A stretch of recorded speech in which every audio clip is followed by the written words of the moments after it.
Well, more than 19 million pieces of mail are processed every hour by the United States Postal Service, but that number could soon be zero.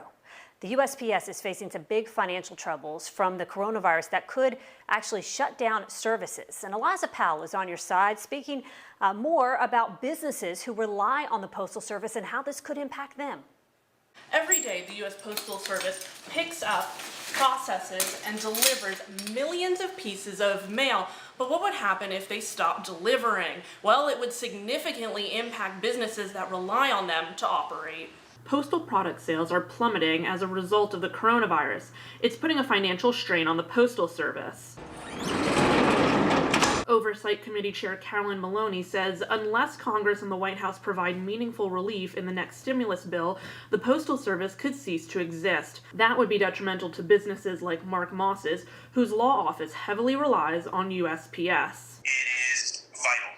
Postal Service isn't an option anymore. Moss would have to use a more expensive alternative to get important documents to clients. It also means he doesn't get one of these cards, which is important for the legal system. Having these green cards come back, and these are what needs to get filed with the court showing proof of delivery.